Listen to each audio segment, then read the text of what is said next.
PESA भरती या प्रकरणावरती मुख्यमंत्र्यांची भेट घेण्यासाठी आज पुन्हा एकदा सगळे आदिवासी आमदार मंत्रालयामध्ये दाखल झालेले आहेत। आपल्यासोबत हिरामन खोचकर साहेब आहेत। सर, तुम्ही आज मुख्यमंत्र्यांची भेट घेण्याचा प्रयत्न करणार आहात। मुख्यमंत्र्यांनी भेटीची वेळ दिलेली नाहीये, मात्र तरी तुम्ही सुद्धा त्यांची भेट घेणार, तुमचा विषय मार्ग कोणत्याही परिस्थितीत आज भेट मुख्यमंत्र्यांनी दिली पाहिजे की ती पेसा भरतीचे काही आमचे मुलं पात्र झालेले आहेत। अनेक दिवसापासून ठिकठिकाणी वेगवेगळ्या CM साहेबांच्या 2-3 भेटी झाल्या, परंतु त्या दिवशी CM साहेबांनी कबूल केलं की कोर्टाच्या अधीन राहून आम्ही ताबडतोब या ठिकाणी आदेश देणार आहे। ज्या दिवशी जिरवळ साहेबांच्या अध्यक्षतेखाली आम्ही 15 आमदार उपोषणाला बसलो, त्यावेळेस त्यांनी गावित साहेबांना पाठवलं। गावित साहेब आमचे म्हणून आम्ही त्याला विनंती केलं की तुम्ही नको CM साहेबांना बोला, पण CM साहेबांनी परत त्यांचे प्रतिनिधी दीपक केसरकर साहेब, गिरीश महाजन साहेब, भुसे साहेब आणि असे 4 मंत्री त्या ठिकाणी पाठवल्याने त्यांनी विनंती केली। आलो, त्यांच्या दालनामध्ये मीटिंग झाली का 2 दिवसात मीटिंग घेऊन आज संध्याकाळी 6 वाजता आम्ही सगळे चर्चा करतो आणि मुलांना 2 दिवसामध्ये आदेश देण्यात आपण लगेच हे करू। पण आज 3-4 दिवस झाले CM साहेब वेळच देत नाही। आमचे मुलं 15 मुलं जवळजवळ एक 600-700 मुलं आहे, 300-350 मुली घरी जाईल नाही। जे पात्र लाभार्थी ग्रामसेवक असेल, तलाठी असेल, सर्कल असेल, शिक्षक असेल, D.Ed. B.Ed. झालेले मुलं सगळे पात्र, फक्त आदेश द्यायचे। मुख्यमंत्री शब्द पाळत नाहीयेत आणि उपाध्यक्षांना ताटकळत अनेक तास बसावं लागतं, याच्याकडे तुम्ही कसं? हे 100% खरंच आम्ही सुद्धा या ठिकाणी वाईट वाटतं का एक महाराष्ट्राचा उपाध्यक्ष, विधानसभा उपाध्यक्ष जिरवळ साहेब काही दिवस त्यांनी अध्यक्षसुद्धा पद भूषवलेलं आहे आणि अशा व्यक्तीला ताटकळत ठेवणं हेच दुसऱ्या समाजाचा जर उपाध्यक्ष असता तर CM साहेबांनी ते ताबडतोब मार्ग काढला असा आमचा आरोप आहे। साहेबांनी किरकोळ गोष्टी आहे या ठिकाणी उपाध्यक्ष सांगतो, उपाध्यक्षाच्या अध्यक्षाखाली जर 25 आमदार आहेत, काही आमदार असे 40-50 आमदारांच्या मतदारसंघाचं 30% 40% आदिवासी मतदान आहे। एवढं असताना आमच्या आदिवासी समाजाला भेटी झालं, छोटे छोटे समाज आहेत, एखादी गोष्ट आली तर लगेच कॅबिनेटवर गेलं, त्यांना न्याय देणं हे करणं, एवढा मोठा समाज असताना एक असं वाटतं की आमचा समाज गरीब, कुठं गालबोट लागत नाही, कुठं हे करत नाही, उद्रेक करत नाही, उद्रेक न केल्यामुळं आमच्यावर आणले। एवढा वेळ तुम्ही आंदोलनाला बसला, मुख्यमंत्र्यांची तुम्ही अनेक तास वाट बघितली, या सगळ्यानंतर सुद्धा सत्ताधारी पक्षातले मंत्री, सरकार, हे जे महायुतीचं सरकार आहे ते तुम्हाला न्याय देत नाही असं वाटतंय का? 100% वाटतं, 100% नाही, 1001% वाटतंय।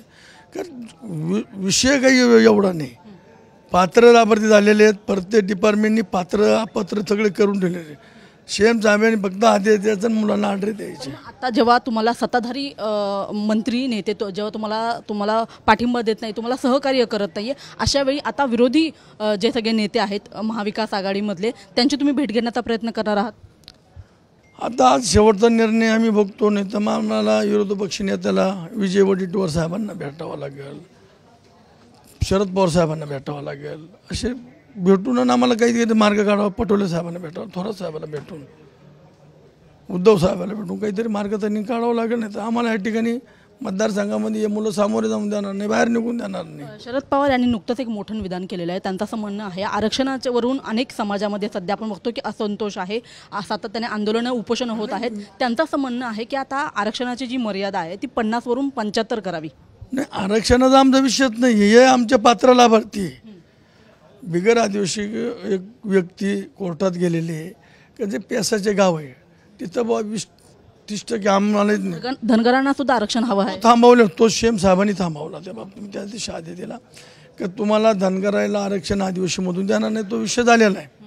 त्या दिवशी तो विषय त्यांचं अभिनंदन करतो की त्या दिवशी तो विषय थांबवला, फक्त पेसा भरतीचा आणि जे काही खोटे बोगस जे काही भरत्या केलेले ते 12,500 आहे, 12,500 त्यांचे त्या अपात्र केलेले कोर्टाने निकालित काढलेले ते तात्काळ जर भरले तर आमच्या खूप आदिवासीला तो न्याय मिळेल।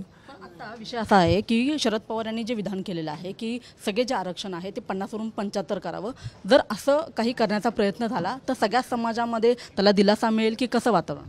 नाही, आता तो काय विषय, ते अनुभवी नेते आहेत, त्यांनी आयुष्य त्याच्यात घातलेलं आहे, मग तो 50 वरून 75 जर कुठल्या समाजाला धक्का न लागता आगेकडे, पण ते आता कितपत कोर्टात टिकल, कसं टिकल ते सगळं, पण साहेबांनी आता आयुष्य त्याच्यात घातलं आहे। साहेबांनी काही अभ्यास करूनच सांगितलं असेल, 50-75 नेलं तर 100% सगळ्या समाजाला न्याय मिळेल, ते तर स्वागतच शासनाचं, परंतु ते टिकलं पाहिजे. नुसतंच कोर्टात पाठवलं तिथं जाऊन परत तिथं कोर्टात जाऊन त्याला म्हणजे हे व्हायचं, त्याच्यापेक्षा आजच काय केलं तर मंत्रिमंडळाने विचार करून केलं पाहिजे अशी आमची विनंती आहे.